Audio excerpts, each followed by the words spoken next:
I think we're doing well with the giraffe. Let's keep going there, should we? How's Ryan enjoying his afternoon excursion? Ryan's in his room resting. This is Chris. I know Ryan's presence here concerns you. Ryan's presence does more than concern me. It alarms me and fills me with dread. Every time I walk in here, I have to brace myself, worried that he'll be in here. And every time you see him, is there any change? Ryan's been reduced to an invalid. He's no threat to anyone. Says every teenager in a horror film right before the guy with the chainsaw shows up. Okay. You know what? I'm not responsible for Ryan being here. I didn't even ask to be assigned to him.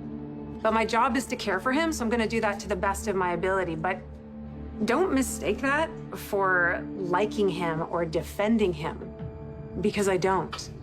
It'd just be easier to believe you if I didn't know how susceptible you were to a certain kind of monster.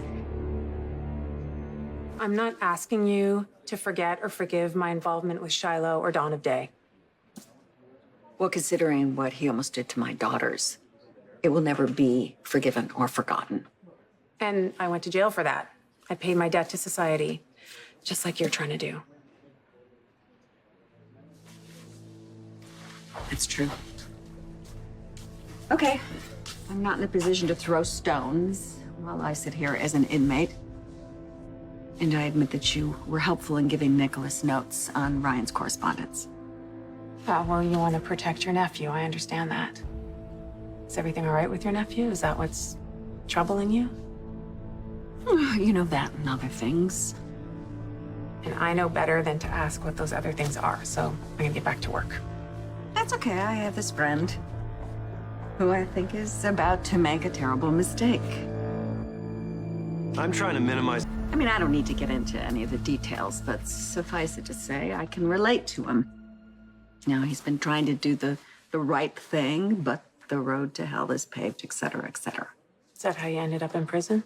Well, that's what I tell myself, but the truth is that my best intentions were fueled by an addiction to alcohol. Yeah, I guess you could say I'm addicted to men like Shiloh, which is a very hard habit to admit to yourself, let alone break. Yeah, I know. I have been known to fall under the sway of an unworthy man or 2 or 10.